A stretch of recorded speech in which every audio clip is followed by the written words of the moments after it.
विश्वामित्र का आगमन।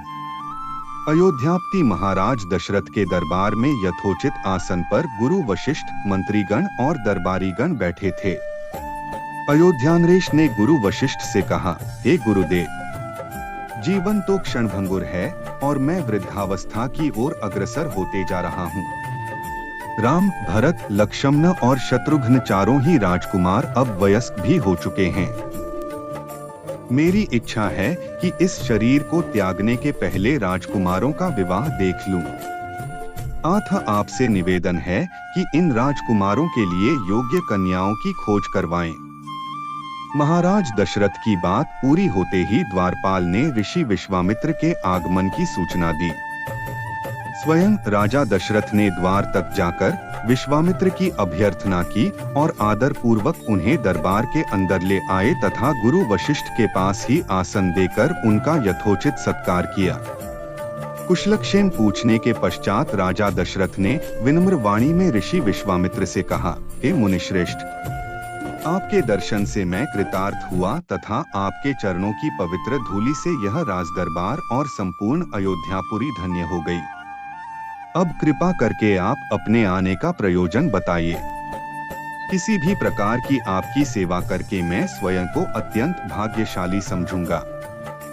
राजा के विनयपूर्ण वचनों को सुनकर मुनि विश्वामित्र बोले, हे राजन, आपने अपने कुल की मर्यादा के अनुरूप ही वचन कहे हैं। इक्ष्वाकु वंश के राजाओं की श्रद्धा भक्ति गौ, ब्राह्मण और ऋषिमुनियों के प्रति सदैव ही रही है।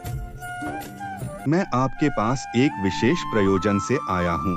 समझिए कि कुछ मांगने के लिए आया हूँ। यदि आप मुझे वांछित वस्तु देने का वचन दें तो मैं अपनी मांग आपके सामने प्रस्तुत करूं। आपके वचन न देने की दशा में मैं बिना कुछ मांगे ही वापस लौट जाऊंगा। महाराज दशरथ ने कहा, हे ब्रह्मर्षि, आप निःसंकोच अपनी मांग रखें। संपूर्ण विश्व जानता है कि रघुकुल के राजाओं का वचन ही उनकी प्रतिज्ञा होती है। आप मांग तो मैं अपना शीश काट कर भी आपके चरणों में रख सकता हूँ।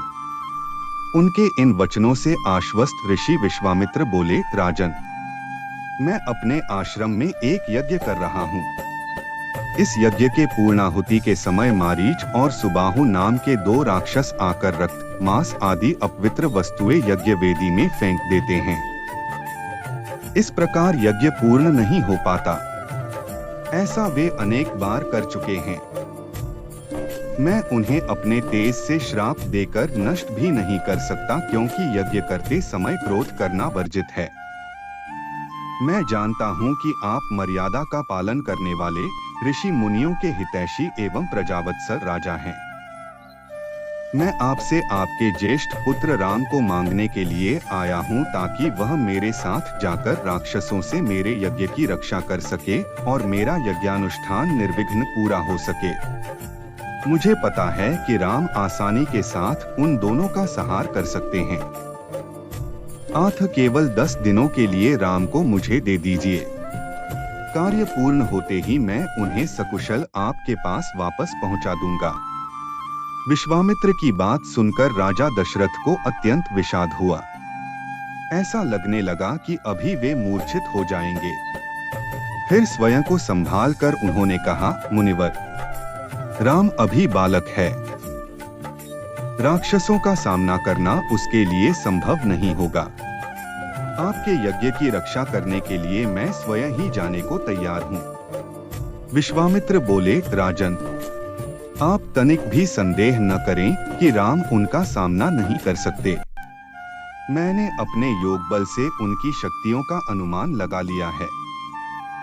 आप निःशंक होकर राम को मेरे साथ भेज दीजिए। इस पर राजा दशरथ ने उत्तर दिया, हे मुनिश्रेष्ठ, राम ने अभी तक किसी राक्षस के माया प्रपंचों को नहीं देखा है और उसे इस प्रकार के युद्ध का अनुभव भी नहीं है। जब से उसने जन्म लिया है, मैंने उसे अपनी आंखों के सामने से कभी ओझल भी होने नहीं दिया है। उसके वियोग से मेरे प्राण निकल जावेंगे।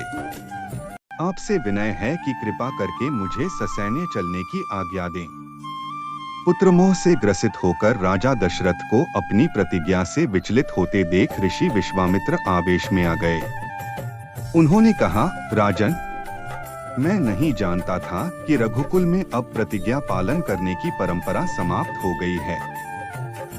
यदि जानता होता तो मैं कदापि नहीं आता। लो, मैं अब चला जाता हूँ।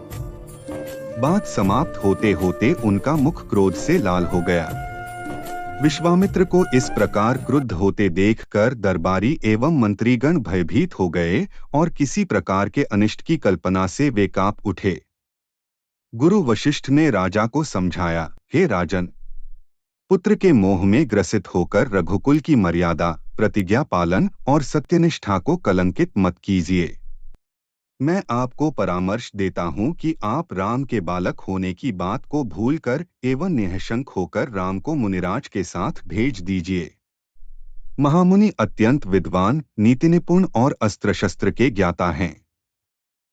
मुनिवर के साथ जाने से राम का किसी प्रकार से भी अहित नहीं हो सकता, उल्टे वे इनके साथ रहकर शस्त्र और शास्त्र विद्याओं में अत्यधिक निपुण हो जाएंगे तथा उनका कल्याण ही होगा। गुरु वशिष्ठ के वचनों से आश्वस्त होकर राजा दशरथ ने राम को बुला भेजा। राम के साथ साथ लक्ष्मण भी वहां चले आए। राजा दशरथ ने राम को ऋषि विश्वामित्र के साथ जाने की आज्ञा दी। पिता की आज्ञा शिरोधार्य करके राम के मुनिवर के साथ जाने के लिए तैयार हो जाने पर लक्ष्मण ने भी ऋषि विश्वामित्र से साथ चलने के लिए प्रार्थना की और अपने पिता से भी राम के साथ जाने के लिए अनुमति मांगी।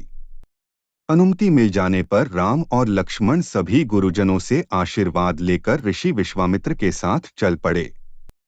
समस्त अयोध्यावासियों ने देख कि मंद धीर गति से जाते हुए मुनिश्रेष्ठ विश्वामित्र के पीछे पीछे कंधों पर धनुष और तरकस में बाण रखे दोनों भाई राम और लक्ष्मण ऐसे लग रहे थे मानो ब्रह्मा जी के पीछे दोनों अश्विनी कुमार चले जा रहे हों। अद्भुत कांति से युक्त दोनों भाई गोह की त्वचा से बने दस्ताने पहने हुए थे। हाथों में धनुष और कटी में तीक्ष्ण धार वाली कृपाणें शोभायमान हो रही थीं। ऐसा प्रतीत होता था मानो स्वयं शौर्य ही शरीर धारण करके चले जा रहे हों। लता विटपो के मध्य से होते हुए 6 कोस लंबा मार्ग पार करके वे पवित्र सरयू नदी के तट पर पहुंचे। मुनि विश्वामित्र ने स्नेहयुक्त मधुर वाणी में कहा, हे वत्स, अब तुम लोग सरयू के पवित्र जल से आचमन स्नानादि करके अपनी थकान दूर कर लो, फिर मैं तुम्हें प्रशिक्षण दूंगा। सर्वप्रथम मैं तुम्हें बला और अतिबला नामक विद्याएं सिखाऊंगा। इन विद्याओं के विषय में राम के द्वारा जिज्ञासा प्रकट करने पर ऋषि विश्वामित्र ने बताया, ये दोनों ही विद्याएं असाधारण हैं। इन विद्याओं में पारंगत व्यक्तियों की गिनती संसार के श्रेष्ठ पुरुषों में होती है। विद्वानों ने इन्हें समस्त विद्याओं की जननी बताया है।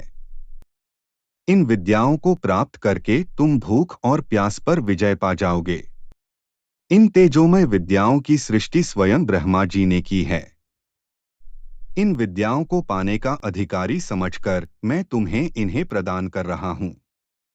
राम और लक्ष्मण के स्नानादि से निवृत्त होने के पश्चात विश्वामित्र जी ने उन्हें इन विद्याओं की दीक्षा दी। इन विद्याओं के प्राप्त हो जाने पर उनके मुखमंडल पर अद्भुत कांति आ गई। तीनों ने सरयू तट पर ही विश्राम किया। गुरु की सेवा करने के पश्चात दोनों भाई तृण शय्याओं पर सो गए।